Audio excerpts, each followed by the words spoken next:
আসসালামু আলাইকুম, আমি কানিজ ফাতেমা অর্দা এবং আমাদের টাইপ 1 হচ্ছে সমাস, সমাসের সংজ্ঞা, প্রকারভেদ এবং নিপাতনে সিদ্ধ সমাস। সমাস নিয়ে স্টুডেন্টদের প্রচুর ভয় কাজ করে। আগেকার টিচাররা পর্যন্ত সমাসকে বলতো 6 মাস, কারণ এটা এতটাই বড় একটা টপিক যে অনেকে মনে করতো যেটা শেষ করতে করতে 6 মাস সময় লেগে যায়। তাহলে এটাকে কিভাবে আমরা টাইপের মধ্যে খুব কম টাইপে 5-6টা টাইপে শেষ করে ফেলবো, এটাই আমাদের একটা চ্যালেঞ্জ। ঠিক আছে, তো প্রথম প্রশ্নটা সমাধানের আগে আমরা একটু সমাসের বেসিক নিয়ে কিছু আলোচনা করে নেই, কারণ সমাসের বেসিক ছাড়া সমাসের প্রশ্নের উত্তর কখনোই দেওয়া সম্ভব না। তাহলে দেখো, এখানে আমি দিয়েই দিয়েছি সমাস। এখানে একটা উদাহরণ দেওয়া আছে, সিংহ চিহ্নিত আসন। সিংহ চিহ্নিত আসন একটা সমাস বাক্য, যেখান থেকে আমরা পাই সিংহাসন। তাহলে দেখো, ব্যাকরণবিদরা কেন সমাসটাকে তৈরি করেছে, কেন তারা সমাসটাকে বলতেছে যে সমাস দরকার। দেখো, এত বড় একটা বাক্য ছিল সিংহ চিহ্নিত আসন, এই বড় বাক্যটাকে আমি ছোট করে ফেললাম। এই জন্য সমাস শব্দের প্রথম অর্থ হচ্ছে সংক্ষেপণ। এরপরে দেখো 1, 2, 3 তিনটা পদ ছিল, তিনটা পদকে আমি একটা পদে নিয়ে এসেছি। এই জন্য এটা দ্বিতীয় অর্থ হচ্ছে এক পদীকরণ, অর্থাৎ যতগুলোই পদ থাকুক সেটা আলটিমেটলি একটা পদেই আসবে। এরপরে দেখো সিংহ এবং আসন, সিংহ এবং আসনের মিলনে তৈরি হচ্ছে সিংহাসন। এই জন্য এটা 3 নম্বর অর্থ হচ্ছে মিলন। সমাসের 3টা অর্থই কিন্তু আমাদের মুখস্থ থাকতে হবে, 3টা অর্থে মনে রাখতে হবে: সংক্ষেপণ, একপদীকরণ, মিলন। একটা ছাড়া একটা অর্থটা মনে রাখলে চলবে না। সংক্ষেপ করার জন্য তৈরি করেছে, সবশেষে এক পদে নিয়ে যাব এবং মিলন হচ্ছে। এই যে বাক্যটা, এই বাক্যটার আবার 3টা নাম আছে। একটা নাম হচ্ছে ব্যাস বাক্য, ব্যাস বাক্যরই আরেক নাম বিগ্রহ বাক্য, বিগ্রহ বাক্যরই আরেক নাম সমাস বাক্য। 3টা একই নাম। যেমন আমার নাম হচ্ছে কানিজ ফাতেমা অর্দা, আমাকে চাইলে কানিজ নামেও ডাকা যায়, চাইলে ফাতেমা নামেও ডাকা যায়, আবার অর্দা তো সবাই ডাকেই। তাহলে এই ব্যাস বাক্যকেও ব্যাস বাক্য বলেও ডাকা যায়, বিগ্রহ বাক্য বলেও ডাকা যায়, সমাস বাক্য বলেও ডাকা যায়। অর্থাৎ এর 3টা নামই এমন যে 3টা নামেই তাকে ডাকা সম্ভব। যে ছোট্ট পদটা আমরা সমাস থেকে পাই সেটাকে বলা হয় সমস্ত পদ। সমস্ত পদের 2টো অংশে আমরা ভাগ করেছি। বইয়ের মধ্যে যদিও ব্যাস বাক্য থেকে ভাগ করেছে, কিন্তু আমি এই নিয়মেই স্টুডেন্টদের সমাসটা শিখাই।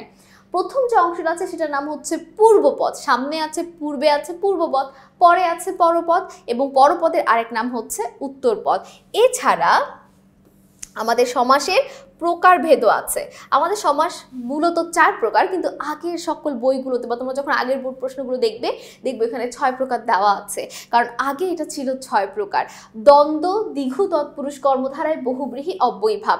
দ্বিতক বলতে কিন্তু কোনো সমাস আসলে হয় না। আমি এখানে দ্বিতক লিখেছি কেন আমি তোমাদের একটু বলি। এই যে দ্বিঘুর দ্বি, তৎপুরুষের ত, কর্মধারের ক, একত্রে আমি এখানে দ্বিতকটাকে লিখেছি। তো দ্বিতক বলতে কোনো সমাস হয় না, কিন্তু 3জনই পরপদকে প্রাধান্য দেয় বলে এটা আমি লিখা। তোমরা চাইলে এটার স্ক্রিনশট দিয়ে নিতে পারো, এটা দিয়েই আমরা সব সমাস কিন্তু বের করব। দ্বন্দ্ব মানে উভয়পদ প্রধান, দ্বিতক মানে পরপদ প্রধান, দ্বিঘু তৎপুরুষ কর্মধারায়, বহুব্রীহি মানে কেউ প্রধান না, অব্যয়ীভাব মানে পূর্বপদ প্রধান। তার মধ্যে এই যে দ্বিঘু সমাসটা আছে না, এই দ্বিঘু সমাসটাকে এখন কর্মধারায়ের একটা প্রকারভেদ করে দেওয়া হয়েছে। এখন দ্বিঘু কোনো সমাস না, দ্বিঘু কর্মধারায় সমাস নামের একটা সমাস। আর অব্যয়ীভাব যে সমাসটা আছে, এই অব্যয়ীভাব সমাসটাকে এখন আমাদের বই থেকে বাদ দিয়ে দেওয়া হয়েছে। অব্যয়ীভাব সমাস বলতে এখন আর কোনোই সমাস নেই।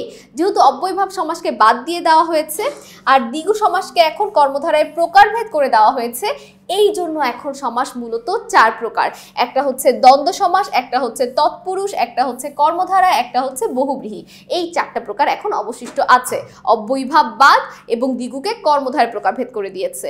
দ্বন্দ্ব সমাস সে উভয় পদকে প্রাধান্য দেয়, দ্বিতক সে অর্থাৎ দ্বিঘু তৎপুরুষ কর্মধারায় 3টা সমাসই পরপদকে প্রাধান্য দেয়, বহুব্রীহি সে কাউকেই প্রাধান্য দেয় না, অব্যয়ীভাব তো এখন বাদই হয়ে গেছে। ঠিক আছে, আচ্ছা তাহলে দেখো, সমাসবদ্ধ পদের অংশগুলো বিচ্ছিন্ন করে দেখানোর জন্য কোন চিহ্ন ব্যবহার করা হয়? কোলন, ড্যাশ, হাইফেন, লোপ চিহ্ন। এটা উত্তরটা কি হবে বলো তো?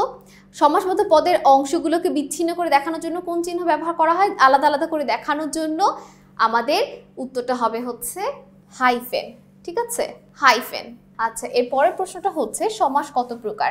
সমাস হচ্ছে আমাদের মূলত 4 প্রকার, যেটা আমরা কিছুক্ষণ আগেই কিন্তু দেখে এসেছি। এরপর বলা হয়েছে সমাস নিষ্পন্ন পদটির নাম কি? ব্যাস বাক্য, বিগ্রহ বাক্য, সমসমান, সমস্ত পদ। সমাস নিষ্পন্ন অর্থাৎ ব্যাস বাক্য থেকে আমরা যে পদটাকে পাই, ছোট্ট পদটা, সেটার নাম হচ্ছে সমস্ত পদ। কোনটি নিত্য সমাস? ঠিক আছে, নিত্য সমাস হচ্ছে যার কোনো ব্যাস বাক্যের প্রয়োজন হয় না, যেমন গ্রামান্তর, দেশান্তর, গৃহান্তর, আমরা, 92, এই কয়েকটা ইম্পর্টেন্ট নিত্য সমাস আমাদের পরীক্ষায় আসে। দেখো, তেপান্তর, উপশহর, উপকূল, গ্রামান্তর, যেটা আমি বললাম, গ্রামান্তর, দেশান্তর, এগুলো। নিচের কোনটি নিত্য সমাসের সমস্ত পদ? আমি আবার যেটা আগেই বলে দিয়েছি, দেশান্তর, তাহলে এটাই হচ্ছে কি আমাদের সঠিক উত্তর। এর পরের প্রশ্নটাও দেখো নিত্য সমাস থেকে এসেছে। নিত্য সমাসের উদাহরণ কোনটি? সেতার, বেতার, সহোদর, দেশান্তর। এটা উত্তরও দেশান্তরই হবে।